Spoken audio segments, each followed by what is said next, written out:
Good morning, y'all. So had a interesting Monday nighter last night. I dropped a freaking nice one, dude. Nice 4-pounder. Left it right in the drink. Left the opening for the other two guys to slide in, and me and Bing ended up in third. So that was kind of a bummer, but what do you do? It happens. That's the second time that's happened to me this year, but whatever. It's cool. So we are headed out east, or actually no, technically southeast. We're gonna go do a little bit of bass fishing today, but today we have a little shallow water deal that we're gonna throw you guys for summertime bass fishing, because with LiveScope and the offshore deal going in the summertime, there's still some places that you guys can go to get on a good shallow water bite. You just gotta find them. So today, our focus is gonna be like flipping reeds and flipping pads and shallow vegetation and stuff like that. It's something that I don't really do a lot of. I do when it's the deal on the lake that I'm on. Make sure I got all my rods with me. Kind of looks like I do. I need one more. So yeah, we're gonna load up the stuff in the old red truck and get the hell out of here. Yeah. Do some shallow water stuff? I would think so. All right, guys, we just got over to a lake down in southern Minnesota, and we're gonna go do a little largemouth fishing. We're gonna start off shallow and probably poke at some reeds and fish some pads and stuff, but I haven't really done any shallow water stuff yet this year, so we're gonna get after it. I'm with my buddy Connor. What's up? So yeah, we're gonna get after it, see what happens.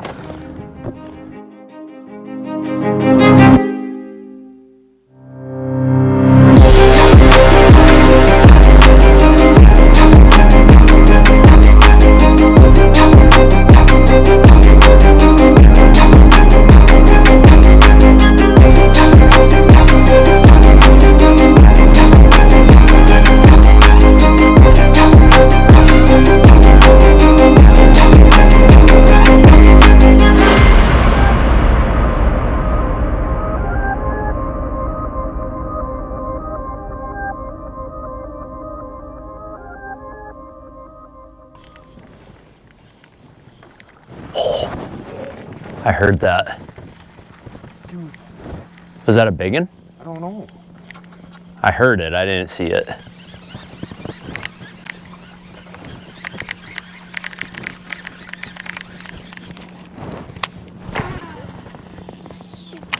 Yeah.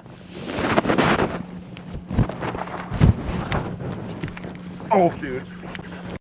Giant. I don't know. He looks good. He's not a giant. He's okay.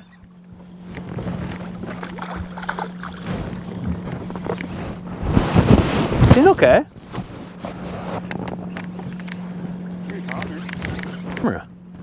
We got frog and fish, boys.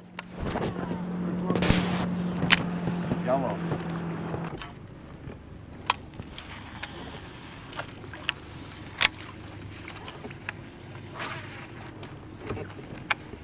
Oh, you dickhead.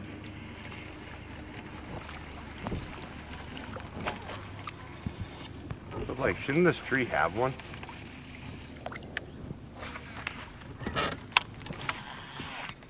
Shit. Oh. Okay. There you go. It's a bite.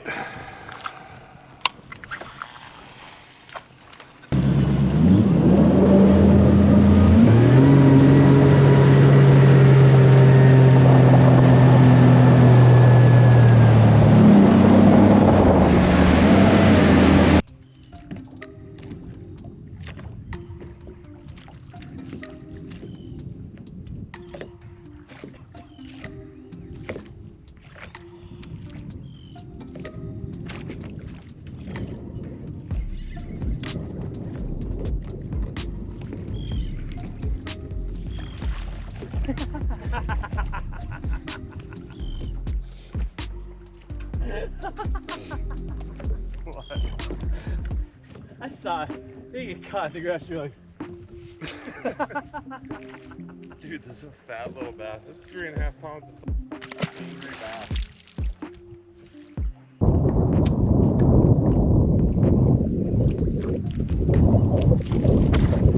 Oh my god. Oh my god. Oh my god.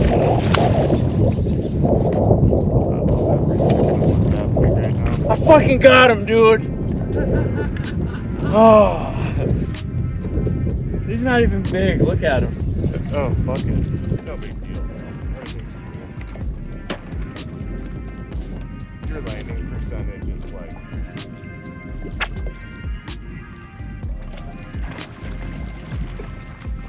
That's not a big bass.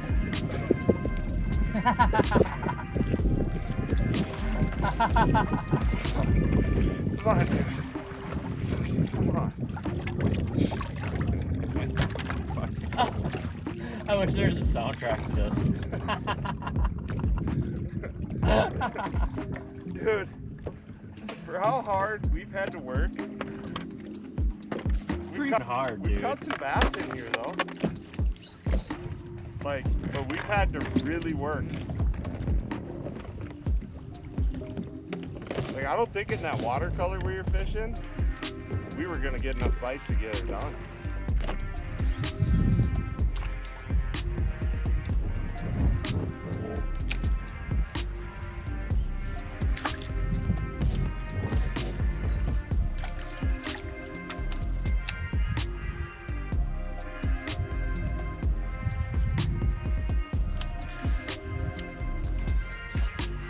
That one had to have. Oh yeah. Oh yeah. Oh, oh no. Oh, fucking rat too. That's so awesome still.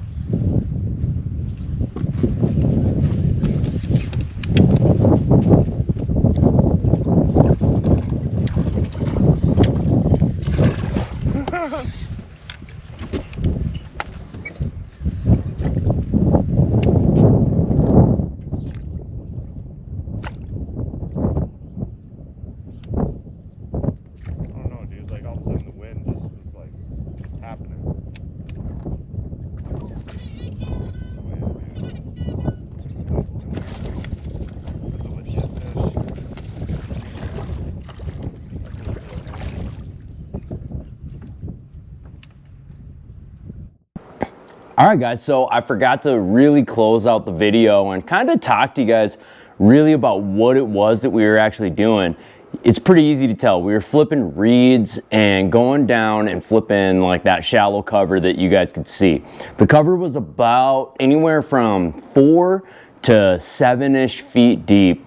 And realistically on this lake, the fish really don't have a ton of places to go as far as deeper structure goes. So that's why we were targeting that shallower stuff. And one thing to note is that I really struggle with fishing visible cover. I'm trying to get a little bit better at it. So that's why we chose this destination or this trip, was because I just needed a little bit of practice, and being around somebody that's pretty good at it definitely is gonna elevate your game just a little bit. So, you know, we chased around fish in those stand-up bulrushes deep, but one pattern that we really locked onto at the end of the day is going to be seeing these mats of hay grass on the top of it. And one of the things that really gave us trouble was punching through it. And you know, probably partway through the day should have rigged up maybe like a 3/4 ounce weight or a 1 ounce weight to try and really get through that stuff.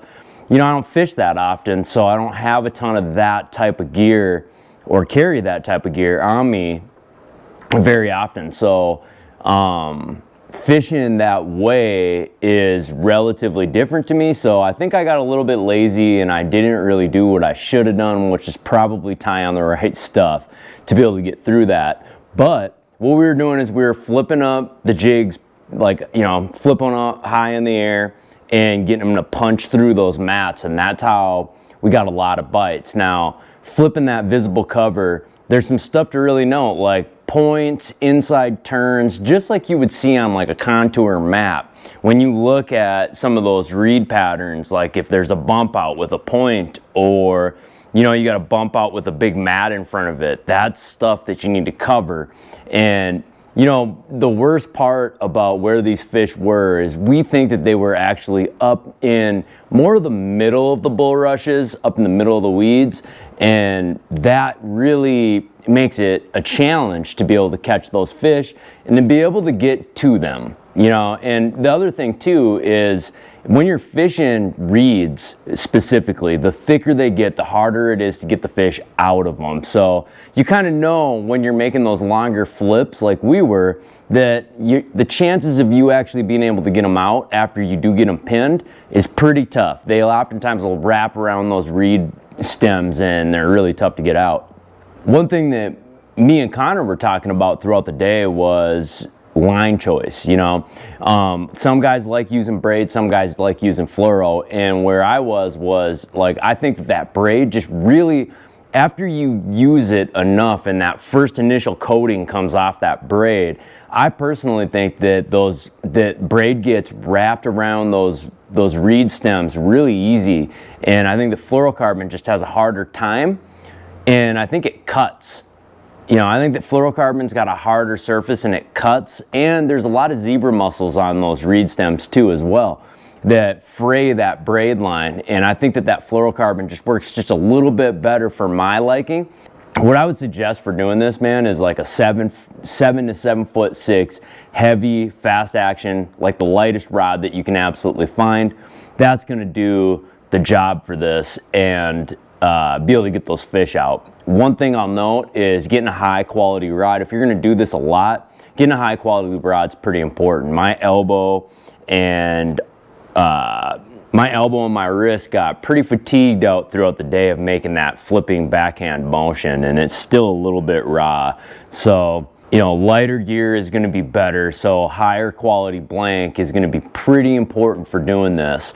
We did go through and we tried frogging, trying to force the frog bite. And one thing, if you guys will notice, is when we first started, we got a bite right away in the morning time on the frog. First area that we pulled up to, well, first area in a different lake of the chain of lakes that we were in, we got bit on a frog, Connor did, and after that we kind of chased that frog bite a little bit too long. And one thing to note is in that back area, the water was really blue. There was an algae bloom that happened in this back lake, and that really affected the way that the fish were reacting to the baits. You know, it really turned the bite off. I think that in certain lakes, the algae bloom can be really devastating to the bite. This lake especially, where the fish are used to more clearer water, that when that water gets blue like that or gets that tinge, they just really turn off. I think it's partially because they just cannot see anything, and it just makes it harder for them to feed. So when we abandoned that lake, we looked for cleaner water, and that was gonna be like the biggest contributing factor to our bite, was gonna be cleaner water, getting around cleaner water with some type of flow there where it wasn't sitting super stagnant. So if you could get in an area where it was windier, it was a lot calmer that day. So when you get around a little bit of wind, it kind of was creating somewhat flow and got that dirty stuff out of there and kept that water just a little bit cleaner. That was going to be most of the key to getting bites throughout the day. Shallow water fishing can be somewhat of a challenge, especially for guys that don't do it very often. Being efficient at it and knowing how to be efficient at it is going to be key. A couple things that I learned was just, you know, really knowing when the time is going to be right to be able to sit and flip something really methodically and get every little piece of the structure that looks like it's going to be high percentage, versus going through and looking for a bite or a specific area where there's going to be a fish at. You know, keeping your trolling motor on high, knowing when to slow down, knowing when to go faster is going to be the keys to being more efficient at being a shallow water fisherman. So knowing what to look for, yes, that's important, but one of the biggest problems with shallow water fishing is everything looks so good. When you get around it, you're like, oh, that looks good over there, that looks good over there, and stuff starts looking a lot of the times the same. So finding those subtle differences like we did is going to be key to having that success on the water. So, you know, the state of the water, knowing if it's clean or dirty, noticing if there's bait swimming around in the areas. You know, some of those areas that we got around in cleaner water, it had no bait around it whatsoever. There was no life around, which makes a big difference. Obviously, bass aren't going to be around areas where there's no bait. So that was another key specific thing that we noticed too, was being able to be around the areas that had bait, clean water, cleaner water, and some type of flow. And you know, those reed bottoms, there were some reeds that had sand, there were some reeds that had mud. And one thing that we noticed was that those deeper reeds with mud on them, with the mats on them, definitely got more bites than any of the other reed patches that we fished. All right, guys, if you guys like this video, go ahead, subscribe to the channel, or don't. But we hope that you guys do subscribe to the channel. I had a good time on this bite, and it's not something that you guys are going to see me do a ton. I really like doing it, but at the same time, it's kind of torture for me because I like to do what I do best, which is get on offshore stuff, find schooling fish. This is just a little bit different of a style of a bite for me. So we went with somebody that's pretty good at it and got on somewhat of a good bite. I mean, it's different when you're flipping around behind somebody that's pretty good at what they're doing. They don't leave a ton behind for you, but I got to watch and see and learn some of the things that are gonna make me a lot better in the end. So, you know, probably won't do a ton more shallow stuff, but I really want you guys to comment down below on stuff that you guys want to see moving forward. I'll leave some of the links to the equipment that we were using in the video. It's nothing too exciting. You know, I was flipping a crop mattis all day basically between that, and I was using like an Outcast Tackle juice jig, 5/8, and that's pretty much it, man. There was nothing super special about what I was using in this video. So anyways though, September is coming, and it's coming quick. We're like right around the corner. If you guys are looking to book a guide trip, I'm starting to get limited on availability. Definitely shoot me a message on either Facebook or Instagram. We'll get you guys signed up. I'm about ready to start the September guide run, and it's going to be a busy one. We're going to be on the pond a lot in September. I can't wait to do the New More Secrets video for you guys, that you guys know what gear, what tackle, what type of bite you are looking to expect in September. I'm looking forward to it. Until then, guys, you guys know where you'll find me. On the water. See you guys soon.